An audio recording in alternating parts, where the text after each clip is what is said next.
Hello, everyone. Welcome back to I See What You're Saying, the Disciplined Listening Podcast. I'm Michael Reddington, and today it is my pleasure to welcome our next guest, Chuck Wisner. Chuck is the president of Wisner Consulting and author of the book, The Art of Conscious Conversations. He has been supporting leaders and leadership teams for over 30 years to teach them how to increase their awareness and improve their communications. His work has involved businesses, of course, but he's also worked with the Harvard Mediation Program at Harvard Law School and MIT Center for Organizational Learning. And all of that experience and all of that research went into his book, and I'm really excited to dive into it with him today. This really is a great conversation as we explore how we communicate with each other, where some of our patterns come from, how we can change them, the roles our emotions play. And in fact, that's where we're going to start the conversation. It's talking about how he has learned to help us do a better job managing our emotions when we get into conversations that might cause the temperature to rise a little bit. To that end, he's also going to talk about how we can all work to graduate beyond our automatic responses.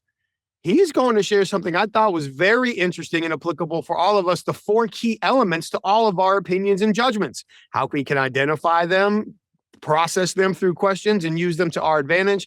And he's going to talk about the 4 different conversations we all need to master and the 2 that we tend to jump over, why and how to correct that problem.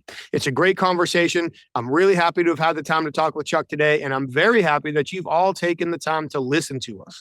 Thank you so much again for being here for another week to listen to another conversation. While you're here, please just take a quick minute to like the show, share the show, please subscribe to it. Certainly leave us your feedback. We'd love to hear from you, please. And while you're online, take a quick second to check out our sponsors. Head over to humantel.com. Explore all of their research online, look through their catalog of learning opportunities. When you choose the training program that's right for you, enter the code INQUASIVE25 for 25% off their best-in-class training to identify when people's emotions are shifting based on recognizing changes in their nonverbal communication and their facial expressions. For the professional interviewers, head over to certifiedinterviewer.com. That's where you can get all your questions answered, everything you need to know about joining the International Association of Interviewers and earning your certified forensic interviewer designation. Lots of great info there. Go check it out. And while you're online, please head over to inquasive.com. That's where you can learn more about the programs our clients ask us to custom facilitate for their senior leaders, sales teams, HR teams, and beyond to teach them how to apply the strategic observation and persuasive communication skills necessary to unlock the hidden value necessary to rewrite the future of their high impact relationships and initiatives. We really appreciate you being here for another week. Thank you so much. So now, without further ado, I introduce to you, Chuck Wisner. Good morning, Chuck. It is great to finally meet you. How are you? I'm great. Thanks for inviting me. Happy to be here. Oh, my pleasure. I'm really looking forward to this, to, like you said when we were talking offline, to have a conversation about conversations. I mean, this is about as top of the line as it gets. I'm really looking forward to it. And I'm really looking forward into diving into your expertise, your research, and everything that went into your book. I mean, I don't know that we can obviously cover it all in an hour, but let's see how much ground we can cover while we're here. And when I was doing my research, getting ready for this conversation, no surprise to you, I'm sure, I only discovered about a dozen different ways we could go, at least in the first 5 minutes. But to try to choose one, I feel like many of us, and certainly at times myself included, struggle to balance listening, talking, and controlling our emotions as conversations unfold in front of us. So if it's okay with you, I would love to start the conversation here by asking, through your work, what methods or techniques have you discovered that we can use to help do a better job managing our emotions in our high impact conversations? Well, okay. That's a great question. It's a great place to start because when we think about conversations, when they're going along easily and, we're having a great conversation and there's no problem, but when things go off the rails, then our emotions kick in, our automatic responses kick in, right? So on the emotional piece, I think it's important. The key thing that I learned years ago that really, really sort of woke me up and surprised me was one of my teachers said, we get the cart before the horse. because we get our emotion and we get our ego and all these things kick in and we get upset and we get triggered, right? And we try to work with that, right? But in fact, our emotions are a physical upheaval of our internal thinking. So if you think about that, it's like we don't really turn that around and go, wait a minute, what's going on internally in my internal dialogue that is causing this emotion to erupt? And it literally is a process where our body reacts, and then we have our bodily sensations, and our face shows things, and all that stuff. So to really think about emotions are telling us something that we can learn from. So if we're angry, there's a story underneath the emotion that says somehow I've been violated, or my boundaries have been violated, or my standards have been broken. And so then we go, wow, let me investigate that. And we can ask ourselves some questions about what's that about. We might find that we have a standard or a way of behaving that is an automatic pilot thing that we never really dealt with and could change.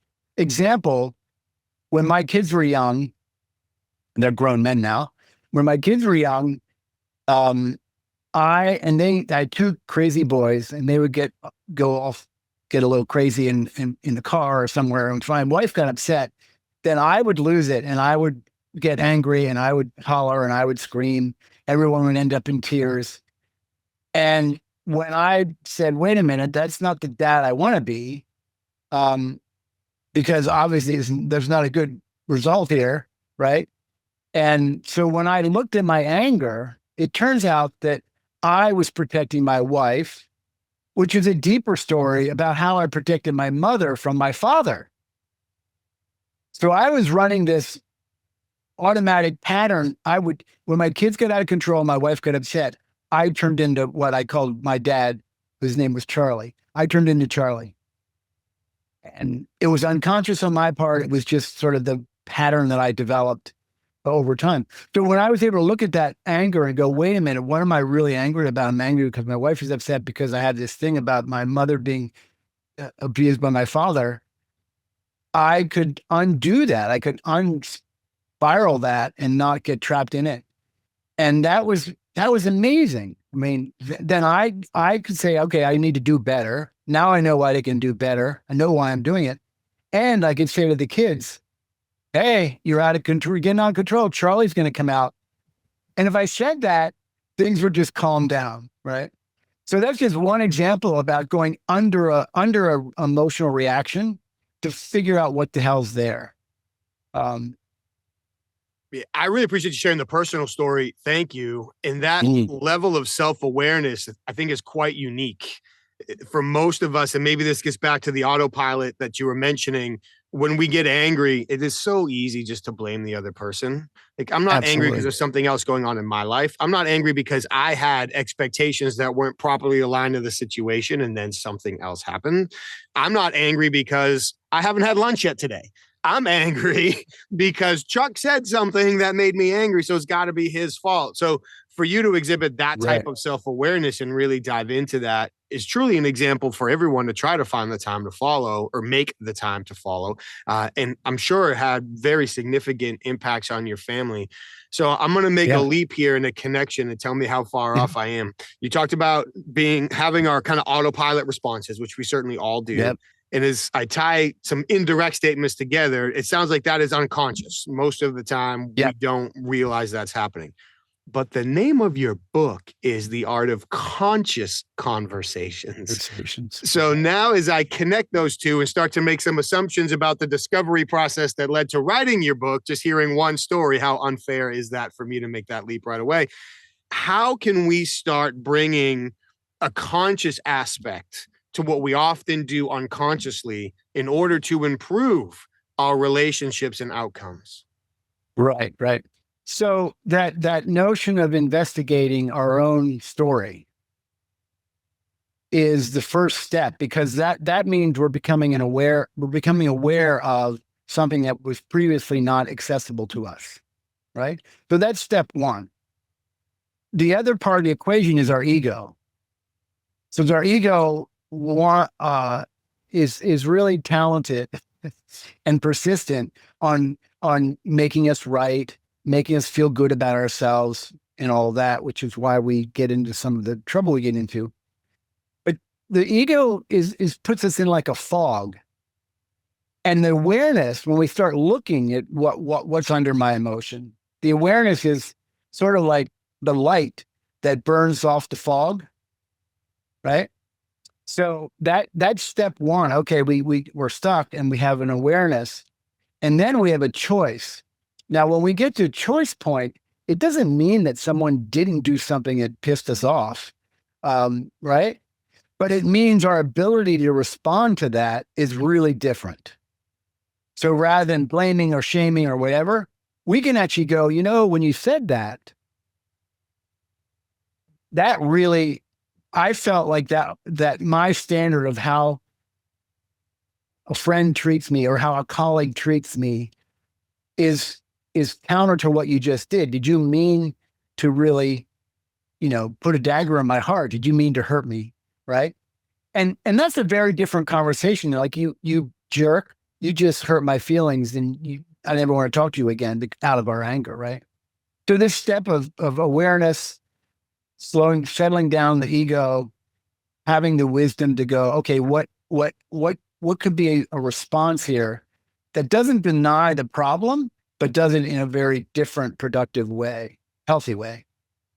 Yeah, and that productivity point, I think, is a real important aspect to focus on. And I like how you talked about it's not that we can't respond, but our ability to respond appropriately is really what's Right. compromised when our emotions flare up and the ego takes over.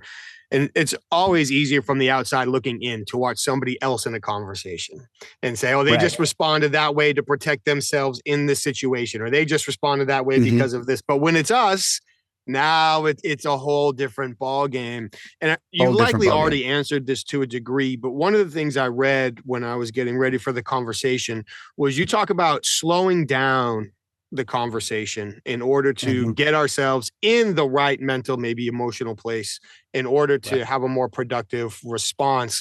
And although I certainly can't profess to doing that always, maybe even not consistently, I certainly love the idea that if we're able to slow things down, then we're able to be more aware, understand more of what's going on, and respond hopefully more appropriately in the best interest of the relationship, the initiative, whatever the situation might be. How have you learned, and maybe the better question is, how can we learn to slow the conversation down, especially when we're emotional, so we don't end up creating more problems than we started with? Yeah.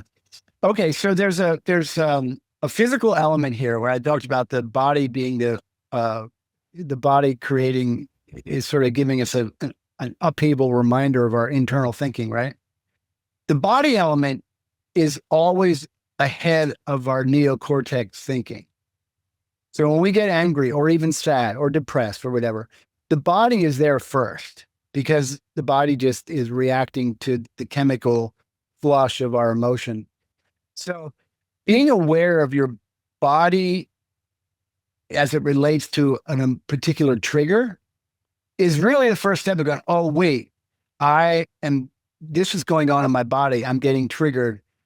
I'd better take a breath, take 2 breaths, pause before I say anything, right? Ground myself in facts. Right? So the body is one. Years ago, when I was learning all this, I recognized that when I got heavily criticized or got heavily argued against, someone was like arguing, my mouth would dry up like a cotton ball in a nanosecond, right? Well, before I had that awareness of what that was a signal from my body, it would happen and I would go ahead and do my anger thing or whatever it was, my response or my defensive response. But once I knew that was my body thing, that was like, whoa, wait. You're getting triggered. Don't respond. Take a breath, right? That's a big step. That's a step one, right? And then after that, there's a practice in changing our automatic responses, our automatic, you, you, you really just hurt my feelings, get out of my life. I never want to see you again, whatever that, right? But changing those takes practice, because that's when we have to say, okay, why am I really upset?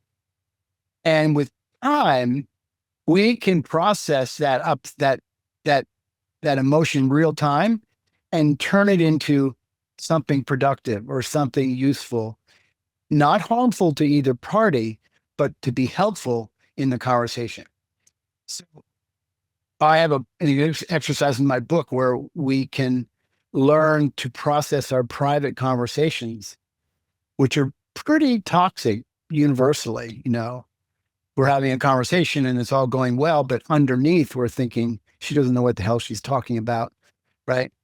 When we learn to process that, we can go, I have a concern about what you're saying about the project, and we can actually change our reaction. That's a practice, but it'll change your life if you learn to practice that.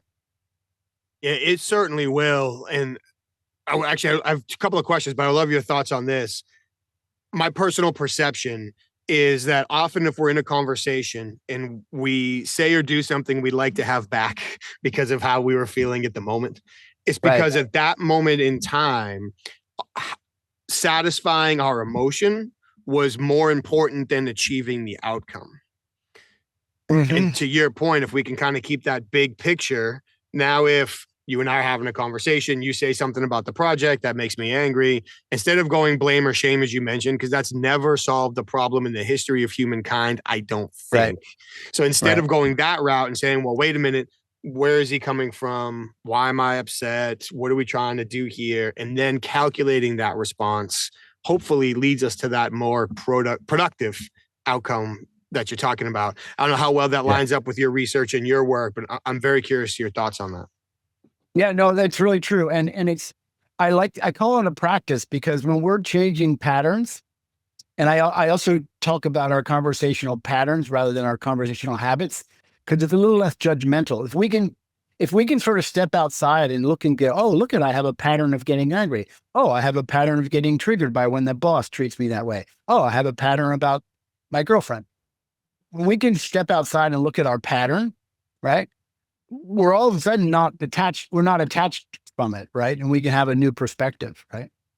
And so there's a really lovely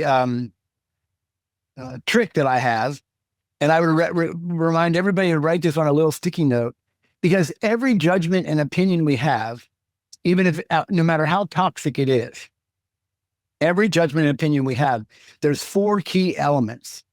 And if we just ask about those key elements, we might find the root of our emotional reaction. And they are our desires. Every judgment, every opinion, most conversations, we have a desire of what we think the outcome should be, often doesn't get shared. We have concerns. Concerns are future oriented. Like, I don't want this to happen again next week because this is no fun. There's power issues, authority issues. Every conversation we're in, whether it's me and my kids, me and my wife, me and my colleagues, or boss, there's authority issues. Whose voice do we give power to? It's just good to be aware of that, because how you might respond to a friend might be different if you respond to your boss. Hey, a career limiting move. And then the last one of the 4 is standards. And I love this one, because every judgment we have comes from a standard we hold, mostly unconsciously, or at least we didn't adopt it consciously. So we pick up standards of what's good and bad, right and wrong, beautiful, ugly, smart, dumb, from our cultures and our families. And we adopt them, and then that is part of our belief system, which then becomes part of our thinking, which then becomes part of our emotional reactions. So these 4 questions: what am I concerned about? I'm concerned that we'll never get the project done. What do I want happen? I want to finish this in a month, on time, on budget. What standards am I holding? I have a standard that we're behind schedule and we should ramp things up. but in fact, that's not happening. So instead of going, you know what, this project is really in trouble. You aren't doing your job. We're never going to make it. I do that quick work of what are my concerns and standards. And all of a sudden I can speak those.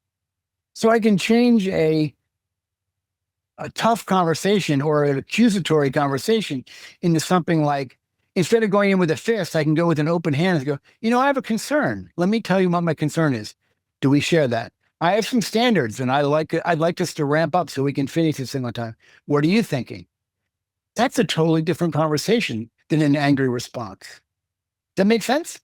It makes total sense. And I love it. And two things about that I love. I love the impact of those four, but then I also love how you turned them into internal questions. So now if we are raising our awareness, if we are slowing things down, maybe we can do that. We should all be able to get to a point where we can do this in real time, but we can certainly do this prior to a conversation. Okay, I have to go talk to Chuck about this project. This is how I'm feeling just thinking about going into that room. So now let me unpack these and think about, what are my standards? What are my desires? What are my fears? I think that's a great way to parse it. And I do honestly believe, I'm with you 100%, that many times when we do find ourselves, especially getting angry, it's because there is some violation of standard in there, some violation of expectation. We expected one level and somebody else either expected or achieved at another. So it's not that, I woke up this morning and said, let me see how angry I can make Chuck. It's for whatever, our actions / expectations weren't in line, and therefore that led to it. And I think especially with both the desires and the fears, a lot of times we end up making predictions. This is what I think is going to happen. And I don't have the research to back this up, but I would bet that well north of 51% of the time, those expectations are negative. And then we end up chaining them together.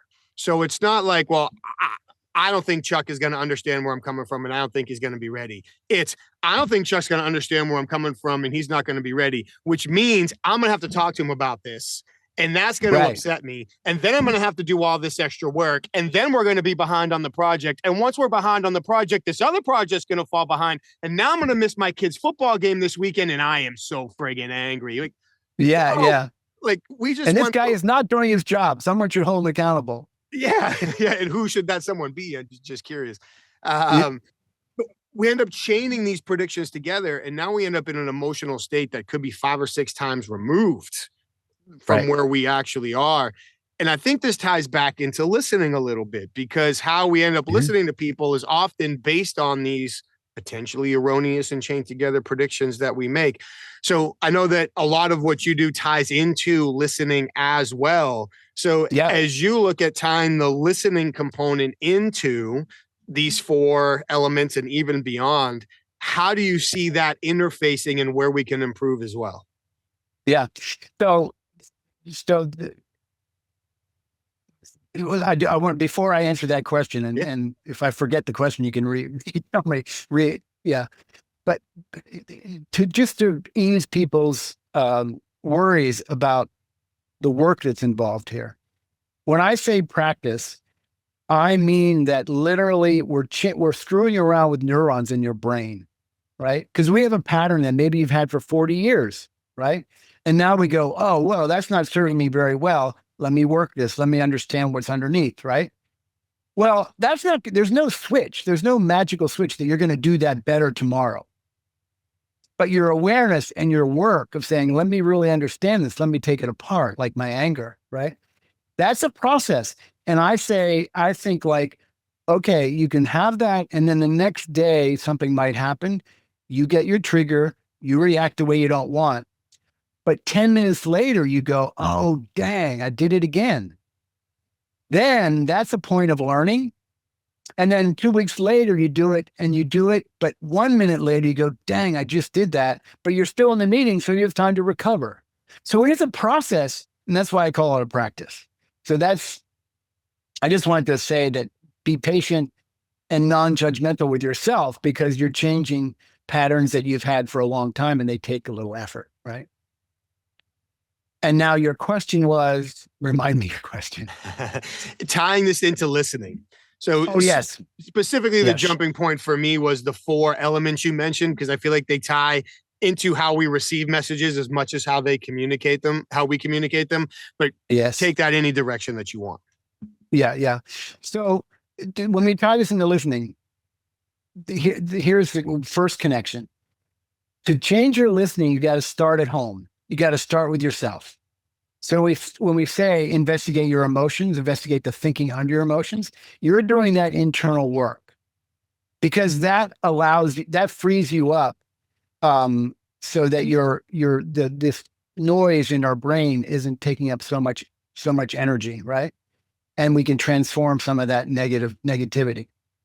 Once you do that, we're interrupting our automatic reflex. We're interrupting our automatic reaction, right? And that's that. Now we're on new territory. Okay, what can we do differently, right? Listening with humility, meaning, can we accept I have a position, and I might be holding it really strongly, but if I can open my hand and go, here are my concerns, here are my desires, here's my standards, I'm afraid of power issues. If I can open my hand, that's a very vulnerable move. And you have to humbly realize, I don't have all the answers. I have an answer, but I don't have maybe the right answer. But we're trained to advocate for our own position, right? And so most meetings are people when they're bunch up, fist hitting fists. Well, what if I open my hand, right? And another key piece that ties into listening is those 4 questions that we talked about. They are a beautiful shortcut or recipe for how to ask other people to open their hand. Now, did you find someone that's coming to you, no, it can never work this way, da, da, da, da, da, da, da, right? And instead of going, yes, but we know we can do it, we've tried it, blah, blah, whatever you get into. But those 4 questions are, well, all right, help me out here. Tell me what your concerns are. I mean, most people want to express that, but they don't express it because it's an internal sort of dialogue. Okay, so are we agreeing on the outcome? Do we both have the same desired outcome for this project in 2 weeks? If they're a colleague, there's your equal power issues. If it's a boss, you can say, I'm only asking these questions because I really want to understand your position so we can get to a better answer. And then standards, I have a standard about we might need to turn the heat up with budget or more people in order to meet our deadline. What are you thinking about that? Anyway, those 4 questions, all you're trying to do is pry their hand open so you can have a more collaborative conversation, right? And that's a form of beautiful listening, because you're asking the questions not to be a smartass. You're asking the questions to better understand their thinking, right? And so that's key. And it takes a little bit of humility. It's a little bit of humility to do that, right? And all of that, if you do that and we end up working with open hands or listening with open hands and hearts, that's an open space where creativity happens, where ideas bubble up in that space. Dang, I never thought of it that way, Michael. So then ideas come up, and that's, and then ultimately we make a better decision. So I don't know if that answered your question, but it does. And I love where you ended. It does. I mean, I love where you ended. Ultimately, you make a better decision, meaning hopefully you arrive at a better outcome. You arrive at stronger relationships. You arrive at less resistance, less damage, less uncovered alternatives, all of these things. Right. I think people would do well to realize that there's a direct connection between the questions we ask and the decisions we make or the results we achieve. Because often as human beings, we try to make the best decision based on the information we have available at the time. So if I ask better questions, I'll get better information. If I do a better job listening, I'll ask better questions. So all of this now starts to tie together, where instead of rushing, as you mentioned, to defend our ego or rushing to get it done as quickly as possible. I don't know how you feel, but I feel like efficiency is the enemy of great communication. The more efficient I'm Absolutely. trying to be, I'm focusing on the wrong thing. But if we Yeah. can do a better job understanding what we're here to achieve, listen within that context. To your point about, I love your analogy of opening the hand. Open the hand by Mhm. asking better questions, get better intel, make better decisions, build stronger relationships. We're off and running. So no, I think that tied in beautifully. And I feel like anytime we're talking about listening and or speaking communications, that's a coin that's Mhm. constantly in flux, right? One side is going to influence the other as that coin spins, and Ab- you Yeah. really can't talk about one without the other. You've mentioned patterns a bunch, Mhm. and I've probably wanted to ask a follow-up question on this like 6 times, and you just asked it again. So here's my chance before I forget one more time. I can't speak to rewiring the neurons in our brain. I get how that works and how the patterns are in there, but I don't have the degree to get into talking exactly how that happens. Yeah. Yeah. Um, well, when it comes to changing these patterns, which is a practice and it does take work, and for some of us, these patterns could be in place for decades. That's right. In your experience, other than just working on generating the awareness, what other tools or techniques do you potentially have to help us break some of these patterns once we've recognized them? Because as you mentioned, recognizing is the first and most important step. Yeah. Yeah. Yeah. So part of the reason the book came into existence is because I had clients that were asking me a similar question. Like, I get all this, but I'm not sure how to connect the dots, right? Like, how do I implement this or how do I execute this? And and that stuck with me, the client who sort of posed that question. And I stood on it for a while. And then I think one day walking on the beach, I had an Einstein moment. Not that I'm a genius, but you know how these ideas just pop up. But he was famous for talking about that. Um, I realized that when I was studying language, the ontology of language, there were different types of conversations. And because we learn our conversational patterns through our family and our culture, we aren't aware of the conversations we're in.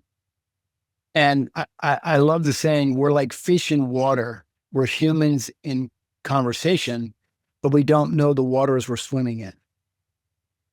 And the reason I bring this up is that because one of the practices we can do is understanding these 4 different conversations, which are in my book. Because now you, okay, let me analogy.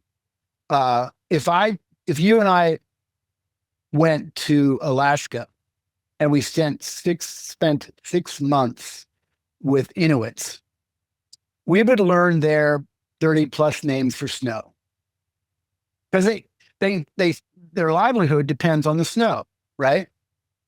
So we would learn their names for snow. This snow is good for igloo building. This snow is good for X. When we came back, I'm in New England. Where are you, by the way? I'm originally from New England, but I'm down in North Carolina now. Okay. So when we came back to New England and winter came, you and I would never see snow the same way again. Because now we have distinctions and language that to put to snow that we never had. I like that because that's what I like to think about conversations. If we have new distinctions to understand how they work and why they work, we can't be innocent in them. We can take some responsibility, right? And so the distinctions are storytelling conversations. Are you telling your stories and how well are you doing that? Um, that's a fundamental conversation to understand. It probably takes up quarter of my book. Um, if we do our own work, then the collaborative conversation, we're trying to learn from each other. We're trying to work out a problem together. That's an art of how we advocate, how we listen, how we ask questions. We aren't taught to do those things. We're taught to be good advocates, like defend your position, and ask questions to prove the other person wrong, right? But there's a much better way to do that, right? if you and I are in a great collaborative conversation and we're learning from each other and ideas start bubbling up, now that we're automatically move into a creative conversation. Ideas come. We think about possibilities together. We wonder what else might be possible. And then the final conversation is commitment conversation. Okay, let's make a decision. Who's going to do what by when? It's the action conversation. It is how we coordinate action with other people. I'm bringing this up to A because in the book, now we have distinctions about conversations that we never had before. We can't be quite so innocent, right? And we can also be aware that we love our stories and we love the action conversation. We love our stories. People come into their meetings with their positions, their perspectives, and they bring them in. And then maybe the boss, maybe the loudest person in the room, maybe for some other reason, we're battling around for a half an hour or something. Okay, what the hell are we going to do? Let's put this to action, right?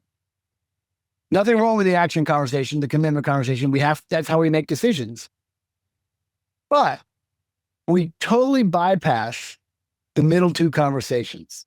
We go from storytelling to action.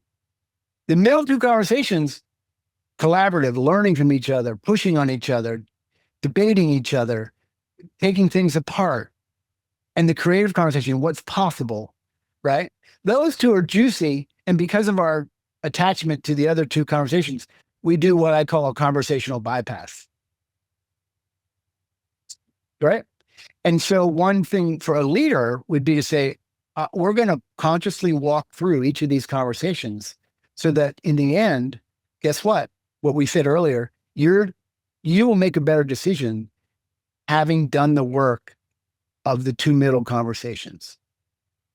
Because either a new possibility might pop up or you might learn something you didn't know, right? And I'm not talking about, you don't have to spend days or do an offsite. It's just like, take 10 minutes. How many perspectives are in the room, right? What do we agree on? What do we disagree on? What are our concerns? What are our standards? Same four things.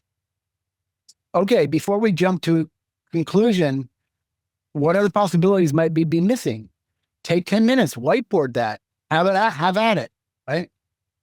In the end, your decision will be much better vetted, and probably you won't have to be redoing the dang thing. Yeah. And we get back to predictions. This isn't going to work. I'm going to have to do it again anyway. So let me just sabotage this whole thing and assure that I have to redo it. Right. I love how you laid that out.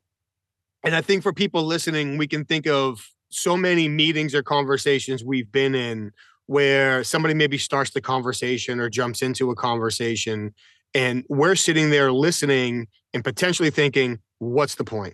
Where are you going with this? What does this have to do with what we're talking about? But now if you can step back and say, okay, that's probably their storytelling conversation. They might not realize that this doesn't have a point to us or this isn't linking up for us.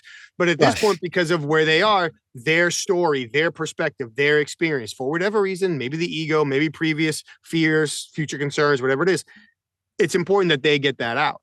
So now if we can listen differently and understand, okay, this is their storytelling moment, hopefully we can do a better job using that storytelling moment to lead us into the creative conversation, the collaborative conversation. I guess I got those out of order, right? Collaborative, then creative to get there. Yeah.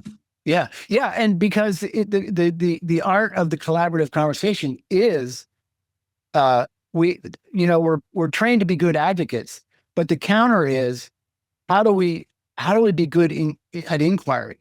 How are we good at asking the question? When someone is stuck on their story, how do we take our 4 questions and ask good questions to help them have them at least, I don't expect anyone to give up their story or their perspective, but I'd love to open their hand to hear their thinking underneath, right?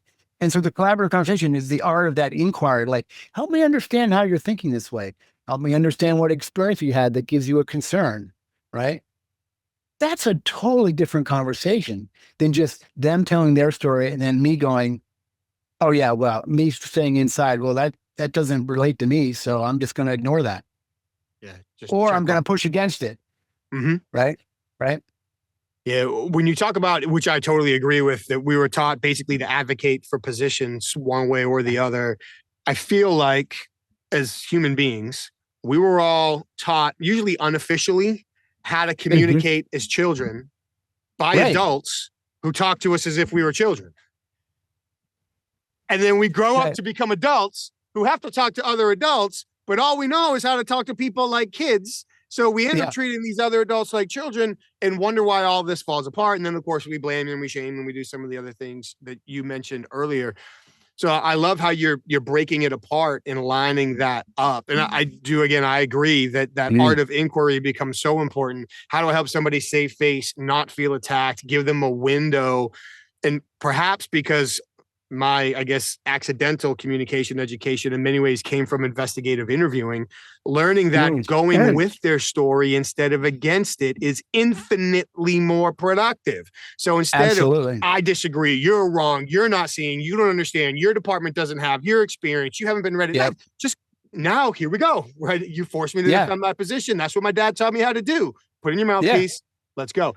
Instead, if we go with it, no, it's a valid perspective. Good point. I hadn't thought of that. And we start working that way. Now we can lead them into the collaboration as opposed to that conversational bypass you missed or you mentioned, excuse me. Do you think that conversational bypass happens because those are the two conversations that are the most vulnerable and uncomfortable and people would just rather avoid the discomfort of the other two? Yeah. Well, yeah, the storytelling is all about ego and just, defending our position, right? And the action conversation is just an addiction to let's get to work. I mean, and it's okay. I'm not criticizing that, but to realize that that's what it is like, oh, come on, enough of this talking already. Jesus Christ, let's just do it. What are we going to do? Enough of this. We're going, and there is a problem when teams aren't led well or there's not someone in the room sort of like navigating the conversation where they can just go around in circles and around in circles and around in circles, but they're not going underneath deep enough to resolve that problem. So yeah, those two are somehow very attractive, and the other two take vulnerability, take some humility to really say, I have a perspective, but it's only one of many. Or it's one of one of many that are possible, right? That, and the vulnerability for me anyway, in my lessons that I've learned is vulnerability isn't a weakness, it's a strength. It's that opening of my hand. I'll show you my cards. I have nothing to hide. I'll show you my cards and prove me wrong, for Christ's sake. I mean, show me wrong. It's okay. Yeah, I'm with you. I do think that vulnerability piece. And I also think that you mentioned this too, that call to action, let's just go, let's just get the work done. Yeah. Yes, some people have an orientation to action, but it's also, I would guess, a cop-out. Like the sooner I can get people to say, fine, I'll do it, the sooner this conversation is over. I don't have to deal with the thing I don't want to deal with anymore. And I feel like I won and I got the commitment. And I would love your thoughts on this. But I would contend, I almost said argue, but now I'm learning that argue is probably the wrong word to use. I would contend that if somebody says, fine, I'll do it, that's compliance. That's not commitment. Like, okay, I don't have a choice. You kind of coerced or forced me into it. I want to be out of this room too. So I'll say, fine, I'll do it. So then I say in air quotes, the leader, so to speak, feels like, good, I got what I want. They'll do it. Conversation over. Let's move on. And actually, no, they're not going to do it. And they're going to resent it. And we're going to be back in this room in 3 days having the same conversation. Same conversation. Yeah. And that's the core of the commitment conversation, because the commitment conversation, which sounds really like, oh yeah, we decide who's doing what by when. But it's much more complex because there's authority issues, right? And there's every request that is made of you. Will you do this? Or can we agree to this? There's elements, there's timing, there's who's it for, there's what are the standards that would make it look good, there's quality, there's all these things, right? But what we are addicted to yes. Can you help me do a PowerPoint by Monday morning? Sure, no problem. I spend the weekend doing a PowerPoint. I give it to my boss on Monday morning, and he says, this isn't what I wanted. Well, that's what I call a sloppy promise. He says, can you do a PowerPoint for the board on the finances of the quarter? And I say, sure. Yeah, no problem. Sure. I spend 10 hours over the weekend. He's dissatisfied when I deliver. And that's a sloppy promise. How do you change that? It's like, wait a minute, before you say yes, you have other alternatives. Number one, you can clarify who's it for. I have some questions because not to be in pain, but I have some questions to make sure I can make sure I can fulfill my promise. You know, what problem are we trying to solve? What concern do we have? What is standard? What does good look like? Right? What is the ultimate outcome you want to reach? 5-minute conversation, and I have clarity on what the request was, and then I can say yes, but I can also say, no, I don't know how to do that, but I have a colleague, Brenda, that really does know how to do that. Let's talk to her, right? That's a legitimate no. That's a very aware no. No, I don't have the competence to do that. It takes a lot of courage to be able to do that. But I think it needs to be a part of our vocabulary. But the third alternative between this is a counteroffer. So instead of jumping to yes and being afraid of no, I might ask 4 questions and I might be able to satisfy all 3, but I might not be able to do it by Monday morning. I might need it to be Monday at noon. And so you know what? I get why you need it. I get what good looks like. I get who it's for. With those requirements, can you give me till Monday at noon? That's a counteroffer. Now that person can say yes, no, or counteroffer, right? But that's a much more aware, wise, conscious response than our just off the cuff, sure, no problem, I can do it. You're right. And I love the use of the word legitimate there. Because I feel like often if we ask somebody to do something, we have an underlying assumption that they can, will, should, what have you. Right. So if they come right back and say no, it's, oh, whoa. First, how dare you say no to me? And second, I already convinced myself you can, so I don't accept your no. No. And maybe it's a completely legitimate no, but let's set it up. You can use your chess analogy, and I'm certainly one of the world's worst chess players, not best chess players, but set the move up first. So if we're probably going to say no, or the counteroffer could be an alternative, even if it's, I appreciate you asking, just to make sure we're on the same page, we hit the outcomes we're looking for. I just want to clarify. Boom. Ask those 4 questions. Now, maybe the answer is yes. Oh, damn, I actually could do that. Maybe it's no. So, understanding those, in order to get it done the way you want, when you want, how you want, it's probably better to whatever, or set up the counteroffer, like you said. But it's that legitimizing step where we accept the request, clarify the information, and then deliver the response. That's right. So the clarification is the slowing down part. You ask the question to clarify the request, right? And if you think about it, every promise you made either started with someone making a request of you or someone offering to do something for you, right? And that's just linguistically, that's how it works. It says a request, an offer, a response. And the response is yes, no, clarify, yes, no, or counteroffer. And a promise, taking that time to clarify so that you can fulfill the promise. A promise fulfilled is where trust gets built. A promise broken is where distrust starts to live, right? Oh, I'll never ask Michael to do that again. He screwed it up the last time. Right? Sweet, now it's off my plate. Yes. Yeah, exactly. So that clarifying is really leading us to fulfillment, which then we're building trust with whomever we're working with. The comment on trust is spot on. Clearly, I do what I say I'm going to do, when I say I'm going to do it, how I say I'm going to do it. Now I'm reliable. Now I'm predictable. Now I'm trustworthy. That builds over time. Love that. I also love how we went full circle there. So we come back to slowing down, which we talked about 45 minutes ago, or however long it was at this point, where one of the ways to slow the conversation down is to ask good clarification questions.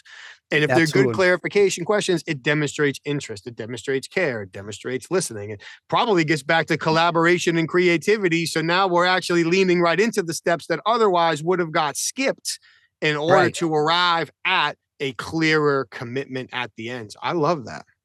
Yeah. Yeah. And how you connected those is wonderful, because in the book, I have to separate the conversations for us to have the distinctions to understand them.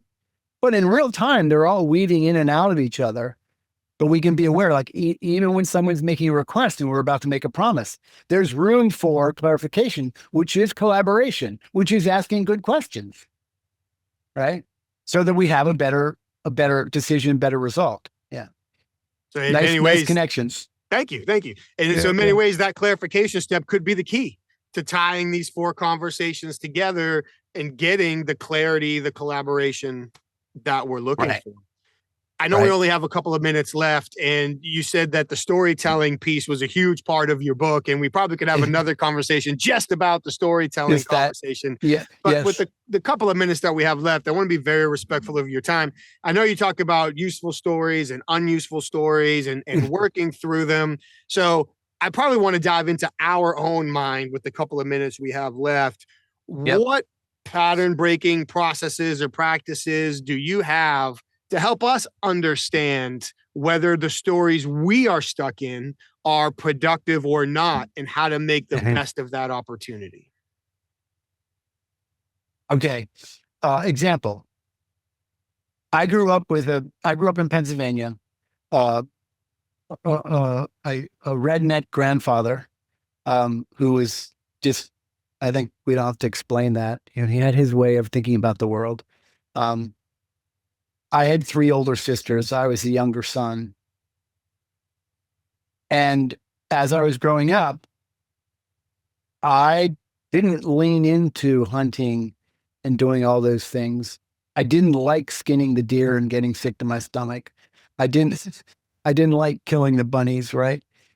But every time I said I didn't like that, or every time I cried, my grandfather would say, "You're not a big enough man. Be a bigger man." This is not a new story. So many men have suffered this, right? Stuff your emotions and all that jazz. My point is, when I was 5, 6, 7, 8, and my grandfather was telling me that, his voice had authority. He was the adult. He knows how the world works. I adopted that story, and I lived with that story that I wasn't a big enough man until I was 30. It affected my interactions, and I was pretty successful. I mean, became an architect, but that story was living inside of me. So, to your question, it wasn't until I realized I had this limiting master story that was living inside my head, right? Again, realizing I have it, naming it, not a big enough man, and then going, wait a minute, let me take this apart. Well, what I discovered, that was his standard of what a man was. I didn't have a standard. I adopted his standard. Well, when I was 30 and I said, wait a minute, that's not the standard maybe that was a standard back then, 30 years ago. It's not the standard now, because we've progressed as humans and as men. We can share our emotions. We can, be good fathers, all of that. So I was able to go, that's not my standard. What do I believe? Right. And when I investigated the facts, I was 6 feet tall. I was happily married, had 2 beautiful sons. I was an architect. Those facts don't add up to being not a big enough man. Right. And his standard of what a man was, I could say, wait a minute, that was his. I don't need to adopt that anymore. I can create my own. And so that's what I call busting a story, busting what I would also call a master. Oh, sorry about that. You're okay. Didn't expect. Yeah. No worries. Yeah. Sorry, I didn't turn my phone off. It's all good. So that's what I call stories. a master story that isn't serving us well, like you said. It's harmful to us, right? And so once I realized it, then you can investigate and go, wait a minute, this isn't serving me very well. What can I change? What can I transform so that I have a story that does serve me well. Did that answer your question? It does. And I really appreciate you sharing the personal example again. Thank you for that. But it does. And I can think back to times in my life where I've had stories that likely weren't helpful at all, but are not only dictating how I think, but they're dictating how I listen, how I observe, how I talk, how I react, how I interpret, all of these things that we've been talking about today. I know you got a busy day. I really appreciate you carving out an hour for us. It's been a great conversation. I've been taking notes the whole time. I really appreciate it. For the people that have been listening and they'd love to stay connected, learn more from you, please let us know. Where can people get the book? How can people connect with you? Where can they learn more from you? Yeah. So the book is on Amazon. I think Barnes & Noble. They can order it from their local bookstore, which is good for me. Good for the bookstore, good for me. Yeah. My website is chuckwisner.com. And I think really just scroll down a little bit and you can put your email in and get a free PDF of the introduction. Awesome. So that's there. And then social media, I'm on LinkedIn and I'm on Instagram, not heavily, but I have a presence there. And it's Chuck Wisner, Chuck _Wisner. So I'm out there and reach out. I mean, if people have questions, people want to talk, I actually take on private clients and I still work with companies. So yeah, awesome. I've been, and it's been really great sort of just promoting the book because I just want people to have some information that we were never given when we were growing up. Yeah. It makes a really big difference once you start internalizing it and putting the practice in. Yeah. Yeah. Thank you for your time. Oh, thank you. I really enjoyed the conversation. I hope we get to keep in touch. I look forward to talking with you again soon. Thank you. Chuck, thank you for such a great conversation. I really appreciate all you shared, certainly the personal stories as well. Thank you for including those. And I love how you broke everything down in ways that we can understand and we can apply to all of our important conversations right away. Thank you so much. Of all the things that you said, many of them stuck, but I really appreciate the way you talked about the importance of investigating. I love the word, investigating our own stories and our own emotions. So very important to get a better understanding of ourselves, how we react, how we interact, how we communicate with others. I also love how you talked about clarifying before you commit, that accept, that pause, breathe, ask the follow-up questions, make sure we know what we're committing to, demonstrate that we're listening. All of those things are so important. And I really like the 4 questions to work through to better understand what we're feeling and why, getting back to those 4 key elements of our opinions and judgments. I really appreciate you putting everything together. Thank you very much for the conversation today. I enjoyed it. And thank you to all of you who took the time to listen to us again today as well. I hope you enjoyed it, took just as many notes as I did during the conversations. We really do appreciate you being here week after week. Before you go, please just take a quick second, like the show, share the show, please subscribe to the show, leave us your feedback. We truly would love to hear your thoughts on each episode. Also, while you're online, take a quick second and check out our sponsors. Head over to humantel.com.